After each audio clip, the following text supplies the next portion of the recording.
Good morning students. आज BST class 11th में आज आप लोगों को साझेदारी बताएंगे। आज आप लोगों को समझाएंगे कि साझेदारी पार्टनरशिप क्या है। ठीक है, सबसे पहले हम लोग जानेंगे कि साझेदारी अधिनियम जो है वो 1932 में आया था।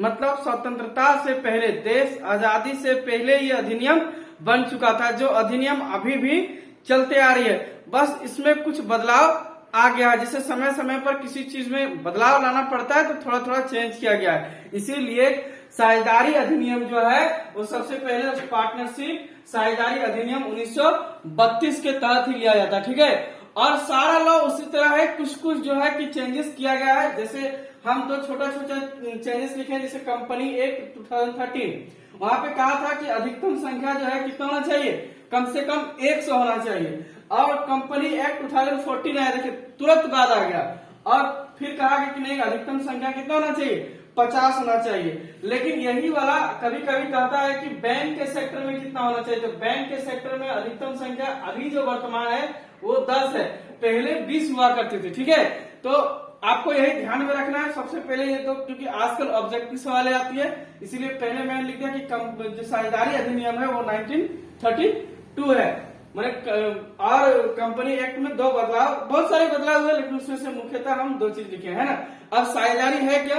साझेदारी सबसे पहले ऐसे मान लेते हैं कि दो या दो से अधिक व्यक्ति मिलकर साथ में व्यापार करना या अपने हित के लिए लाभ कमाने के लिए व्यापार करने को ही हम लोग साझेदारी कहते हैं। साझेदारी के लिए यह आवश्यक है कि आप दोनों के अंदर अनुबंध होना चाहिए, है ना। दोनों के बीच एक एग्रीमेंट होना चाहिए कि हम लोग कितना पूंजी लगाएंगे, किस प्रकार लाभ कमाएंगे। एक एग्रीमेंट आपस में होना अनिवार्य है, चाहे वो एग्रीमेंट लिखित हो या मौखिक हो। परंतु अगर आपके पास मौखिक एग्रीमेंट होगा तो उसका वैल्यू ज्यादा होगा। ठीक है, याद रखिएगा, हमेशा ये सवाल आता है कि जब भी कभी साझेदारी बनता है, दो या दो से अधिक व्यक्ति मिलकर साझेदार बनते हैं, और दोनों के बीच में शर्त होता है, दोनों शर्तों को स्वीकार करते हैं और एग्रीमेंट तैयार करते हैं, और उसी एग्रीमेंट के तहत अपने व्यवसाय को लाभ के लिए या लाभ के उद्देश्य के लिए या जो भी कोई उद्देश्य हो उसको पूर्ति करने के लिए वो साथ में मिलकर कार्य करते हैं। चलिए कोई आज खास डेफिनेशन ले लेते हैं। सबसे पहले एक डेफिनेशन दिया गया है कि साझेदारी उन लोगों के बीच का संबंध है जो अनुबंध के लिए सर्वथा योग्य तथा निजी लाभ के आपस में मिलकर एक वैधानिक व्यापार करते हैं। ये एल.एच. हेनी ने कहा था। उन्होंने बताया कि साझेदार उन लोगों के बीच का संबंध है, मतलब कुछ ऐसे लोग मिलकर बीच में काम कर रहे हैं जो अनुबंध करके योग्य, यहाँ पर बात आएगी कि योग्य साझेदार होने चाहिए, है ना। जब आपको आगे बताएंगे तब पता चलेगा, योग्य साझेदार होना चाहिए। मतलब कोई पागल साझेदार नहीं हो सकता, कोई बिना बुद्धि वाला व्यक्ति साझेदार नहीं हो सकता, वही साझेदार हो सकता है जिनके अंदर योग्यता होगी। तो पहले उन्होंने कहा साझेदार उन लोगों के बीच का संबंध है जो अनुबंध के लिए, हम पहले आपको बताएं कि अनुबंध होना चाहिए, और अनुबंध के लिए योग्य व्यक्ति होना चाहिए, और निजी लाभ के लिए आपस में मिलकर एक वैधानिक व्यापार करते हैं। अपना लाभ के लिए आपस में काम करते हैं, जिसके अंदर क्या होना चाहिए, एक वैधानिक व्यापार, लीगल व्यापार, इनलीगल व्यापार नहीं होना चाहिए कि दो दोस्त मिल गए और आपस में मिल करके बंदूक का फैक्ट्री खोल दिए, ऐसा नहीं हो सकता। कोई भी व्यापार होगा जो भारत सरकार अधिनियम के तहत होगा, उसी के तहत आप कर सकते हैं। ये था एल.एच. हेनी का कहना। ठीक है, वास्तविक में क्या अर्थ है इसका, हम लिखे हैं दो या दो से अधिक व्यक्ति अपने लाभ के लिए एक साथ किसी वैधानिक व्यापार का संचालन करते हैं, तो हम लोग इसको साझेदार कहते हैं, साझेदारी व्यापार कहते हैं। जहां दो से अधिक व्यक्ति मिलकर एक साथ किसी व्यापार को चलाने के लिए, किसी उद्देश्य को पूर्ति करने के लिए, एक वैधानिक उद्देश्य को पूर्ति करने के लिए साथ साथ मिल करके एक साथ कार्य करते हैं, इसको हम लोग साझेदारी व्यापार कहते हैं। साझेदारी व्यापार में कुछ चीजों का होना बहुत अनिवार्य होता है, जैसे कि एक साझेदार व्यापार में दो या दो से अधिक व्यक्ति का होना अनिवार्य होता है, साथ साथ दोनों का पूंजी का होने का अनिवार्य होता है, दोनों के पास एक लिखित या मौखिक, देखिए मौखिक भी हो सकता है, लेकिन आप लोग जानते हैं कि मौखिक का कोई खास वैल्यू नहीं होता, इसीलिए उनके पास लिखित या मौखिक एग्रीमेंट या तो अनुबंध होना चाहिए, जिस अनुबंध में दोनों का कार्य करने का शर्त या दोनों के शर्तों का पालन होना चाहिए। साथ साथ ये भी होना चाहिए कि उन लोगों के बीच लाभों का बंटवारा किस प्रकार किया जाना है, और इसके साथ जोखिम का बंटवारा, सभी चीज का ब्यौरा होना चाहिए। अब साझेदार यदि चाहे तो अपने साझेदारी कंपनी का पंजीयन करा सकता है। अगर वो अपने साझेदारी अधिनियम का पंजीयन कराता है तो सरकार के अंदर से वो कार्य करता है, किसी भी तरह का त्रुटि या परेशानी आएगा तो वो गवर्नमेंट के अंदर से आएगा। ऐसा इसमें भी छूट है कि पंजीयन करा भी सकता है, नहीं भी करा सकता है। ठीक है, ये था हम लोग का साझेदार। अब साझेदार की कुछ विशेषताएं हैं, हम लोग गिनते हैं इसकी क्या क्या विशेषताएं। देखिए, साझेदार की सबसे पहली विशेषता है कि स्थापना एवं समापन सरल है। आप बहुत ही आसानी से साझेदारी का व्यापार शुरू कर सकते हैं। आप 2 या 2 से अधिकतम कितना होता है, 100 व्यक्ति 2013 के अनुसार और 2014 के अनुसार 50 व्यक्ति, मतलब सोचो कि 14 लाख तो वही मान्यता है कि अधिकतम 50 व्यक्ति मिलकर किसी व्यापार को स्टार्ट कर सकता है, किसी बिजनेस को स्टार्ट कर सकता है। बहुत ही आसानी से व्यापार को स्टार्ट किया जा सकता है। एक नॉर्मल सा पेपर लीजिए या मौखिक अनुबंध कर लीजिए कि हाँ चलिए हम लोग दोनों मिलकर पैसा लगाते हैं, व्यापार स्टार्ट कर देते हैं। आसानी से स्थापना किया जा सकता है और साथ साथ समापन भी किया जा सकता है। समापन का मतलब होता है कि कभी भी साझेदार जो होता है ना खत्म भी हो जाता है। आप लोग का सबसे फेमस साझेदार जो था इंडिया में वो था हीरो और होंडा। हीरो होंडा 25 साल का एग्रीमेंट किया था साथ में, और 2 व्हीलर बाइक बनाता था हीरो होंडा। तो हीरो होंडा नाम का साझेदार कंपनी आया, उन्होंने क्या किया, बहुत ही आसानी से एस्टेब्लिशमेंट कर दिया। भारत का कंपनी था हीरो, होंडा था जापान का कंपनी, दोनों मिलकर व्यापार किया और पूरे भारत में हीरो होंडा का बाइक बेचा, आप लोग देखे ही होंगे। और एक दिन क्या हुआ, उन लोग का एग्रीमेंट 25 ईयर का था, टूट गया एग्रीमेंट। होंडा अपना बाइक बेचने लगा, हीरो अपना बाइक बेचने लगा, तो आसानी से एंड हो गया, इसमें कोई समस्या नहीं आया क्योंकि एग्रीमेंट था, आसानी से खत्म कर सकते हैं या तो कभी भी समाप्त कर सकते हैं, इतना इजी होता है ना। दूसरा है संतुलित निर्णय लेने में आसानी होता है। व्यापार में एक आदमी अगर दिमाग लगाएगा कितना लगाएगा, इसीलिए 2 आदमी मिलकर जब माइंड को सेट करता है तो बहुत इजीली सेट करता है। जैसे कि मान लो 2 आदमी है तो दोनों बैठा आपस में विचार किया कि किस प्रकार हम लोग को व्यवसाय करना चाहिए, सामान कैसे बेचना चाहिए, पब्लिक को क्या पसंद है। इनका निर्णय अगर 2 व्यक्ति या 3 आदमी या 4 आदमी मिलकर लेता है तो सोचो बहुत बेहतर लेगा निर्णय, है ना। तो उसी लिए कहा जाता है कि इसका जो निर्णय होता है वो बहुत ही संतुलित होता है। आपस में मिलकर सुलह कर एक विशेष निर्णय निकालते हैं जिससे व्यापार जो है लंबे समय तक चलता है। देखिए हीरो होंडा 25 साल तक चला था, मानना पड़ेगा। पूरा बाजार में आग लगा दिया था हीरो होंडा कंपनी जब साथ में था। देखिए आज हीरो अलग हो गया, होंडा अलग हो गया, फिर भी दोनों आग लगाए हुए। और अधिक कोष, देखिए एक आदमी एकल व्यापार कितना पूंजी लगा सकता है ना।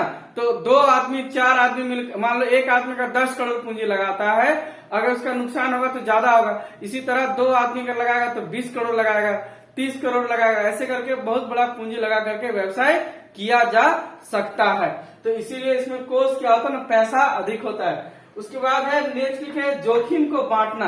देखिए जोखिम भी बढ़ जाता है। साझेदार अगर 5 है तो मान लीजिए 5 पे रिस्क बराबर है, जोखिम का इंग्लिश से कहता है रिस्क, है ना। रिस्क 5 के अंदर बराबर का रिस्क है, या तो एग्रीमेंट के हिसाब से रिस्क है ना। अब देखिए कि 5 आदमी एक साथ व्यापार करे तो सभी को जिम्मेदारी है कि कंपनी में लाभ होना चाहिए, ना केवल एक व्यक्ति का जिम्मेदारी होना चाहिए। अगर एक व्यक्ति का जिम्मेदारी हुआ तो चारों को घाटा लगेगा। इसीलिए इन लोगों का जिम्मेदारी है जोखिम जो है 5 में बराबर बांटा होता है, क्योंकि 5 के हित के लिए व्यापार चलता है। और है गोपनीयता। साझेदार व्यापार में कई चीज गोपनीय रहता है, मतलब सीक्रेट रहता है। जैसे उन लोग के बीच का एग्रीमेंट, उन लोग को व्यापार करने का सिस्टम, उन लोग का बिजनेस में कुछ इम्प्लीमेंट करना है, कुछ नया लाना है, ये सारी बातें उन लोग गुप्त रखते हैं ताकि लोगों को पता ना चले। उनका कॉपीराइट भी गुप्त रहता है, उनका बिजनेस करने का तरीका भी गुप्त रहता है ताकि उनका कोई कॉपी ना कर ले और फिर उसको फिर अपना ना शुरू करे। इससे कई सारी चीजें उसमें क्या रहती है, गुप्त रहती है। ठीक है, अब है देखो कुछ विशेषता होगा तो कुछ उसका गुण दोष भी होगा, सीमा भी होगा। हर चीज में कुछ विशेषताएं पाई जाती है, कुछ दोष पाई जाती है। उसी तरह साझेदार में भी कुछ दोष है, कुछ सीमा है ना। क्या सीमाएं हैं? 5 पॉइंट हम लिखे हैं कि इसमें एक सीमा है कि इसमें असीमित दायित्व है। असीमित दायित्व का मतलब होता है कि देखिए दायित्व तो है हमारे पास, असीमित दायित्व को हम कह सकते हैं कि उनके पास जैसे 2 साझेदार हैं, उन लोग पूंजी लगा दिया, दोनों का लॉस हो गया तो उन लोग को फिर घर से पैसा लाके उसमें भरना होगा पैसा, ये उन लोग का असीमित दायित्व है। ठीक है, मतलब अगर लाभ की स्थिति से हानि की स्थिति में चली जाती है और काफी ज्यादा घाटा लग जाता है तो दोनों को अपने घर से पैसा पेमेंट मतलब कि मनी पेमेंट करना होगा, ऋण चुकता करना होगा, यही असीमित दायित्व है उसमें। उसके बाद है सीमित साधन। साधन जो है सीमित है। देखिए कहीं ना कहीं कंपनी के मुकाबले, कंपनी होती है, आपको अगला चैप्टर में बताएंगे कि कंपनी क्या होता है, तो कंपनी कहीं ना कहीं कंपनी के मुकाबले इसमें पूंजी कम होता है, जिस कारण से साधन की कमी होती है। कितना भी अगर 50 आदमी मिलकर व्यापार चलाएगा तो उतना पूंजी नहीं कर सकता है जितना पूंजी कंपनी में किया जा सकता है। एक कंपनी में कम से कम 500 बिलियन करोड़ का कंपनी होता है और 500 बिलियन करोड़ कभी साझेदार नहीं लगा सकता है। तो 500 बिलियन करोड़ जो लगाएगा उसका सोचो कंपनी कितना बड़ा होगा, और मान लो 50 करोड़ जो लगाएगा उसका कंपनी कितना बड़ा होगा, तो काफी डिफरेंट है। तो उससे वो कम होता है, इसीलिए इसका साधन जो होता है वो सीमित होता है। ये मुश्किल से 100 करोड़ 200 करोड़ 500 करोड़ 1000 या 2000 करोड़ का बिजनेस लगा सकता है, उससे बड़ा नहीं लगा पाएगा और सीमित हो जाएगा कि इससे ज्यादा हम लोग नहीं कर सकते। तो सीमित जब हो जाएगा तो उसके पास संसाधन भी सीमित होगी, वो मटेरियल भी कम खरीदेगा, प्रोडक्शन भी उसका कम होगा, उत्पाद भी कम होगा और सामान भी बेचेगा कम। अब है विरोध की संभावना। देखिए बात तो है कभी कभी दो दोस्तों में लड़ाई हो जाती है, देखे होंगे कभी कभी दोस्त में लड़ाई हो जाता है ना, तो कभी कभी ऐसा भी लड़ाई खासकर होता ही होता है, क्या दोस्त लोग में हो जाता है ना, कभी कभी हो जाता है, खासकर स्कूल में कॉलेज में तो गजबे हो जाता है, तो विरोध हो जाता है आपस में, है ना। जैसे लड़का लोग में विरोध हो जाता है, अपने अपने में विरोध हो जाता होगा आप लोग का, है कि नहीं, देखे फलना को है नहीं हमारा है, तो बस इसी में विरोध हो जाता है। तो उसी तरह से विरोध की संभावना व्यक्त हो जाती है। क्या होता है कि दो साझेदार के बीच में कभी कभी अनबन हो जाती है ना, अनबन हो जाती है किसी बीच या किसी बात या किसी विवाद को लेकर एक दूसरे को विरोध करने लगते हैं कि तुम काम पे नहीं आया तो तुम कंपनी का सिस्टम नहीं संभाल रहा, तो उस टाइम पे साझेदार जो होता है टूटने लगता है। ठीक है, यही आप जैसे चाहे लिख सकते हैं इसको बड़ा करके, है ना। फिर है निरंतरता की कमी। कोई आवश्यक नहीं है कि ये कंपनी काफी लंबा समय तक चलते जाएगा, है ना, काफी कम समय भी चल सकता है और रेगुलर नहीं चलती। साझेदार का व्यापार धीरे धीरे धीरे आगे चल के टूटने लगता है, साझेदार कम होने लगती है और धीरे धीरे किसी एकल के हाथों में चला जाता है। इसीलिए निरंतरता की कमी इसलिए है क्योंकि देखो अब 10 लोग है, 10 तरह का सोच है और 10 लोग चाहेंगे कि 10 तरह से चलाएंगे। जब नई सोच मिलने लगेगा तो कई सारा चीज होता है। जब आगे चल के आप लोग पढ़ेंगे तब पार्टनरशिप में आप लोग 12th में पढ़ाएंगे कि पार्टनरशिप का क्या हो जाएगा, एडमिशन होगा, रिटायर होगा, डीथ होगा, फिर एमरेजेशन हो जाएगा, डिसोल्यूशन हो जाएगा, बहुत सारा का पार्ट है इसमें, आगे चल के पता चलेगा। फिर है इसमें जनसाधारण विश्वास में कमी। जब ज्यादा से ज्यादा लोग मिलकर काम करने लगता है तो लोगों के बीच में विश्वास नहीं बना पाता है।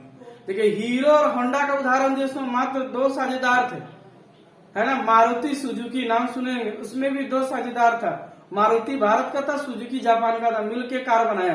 तो क्या था ना कि कम साझेदार था, लोगों के बीच विश्वास बना लिया। जब साझेदार ज्यादा होता है तो लोगों के बीच में विश्वास कम होता है।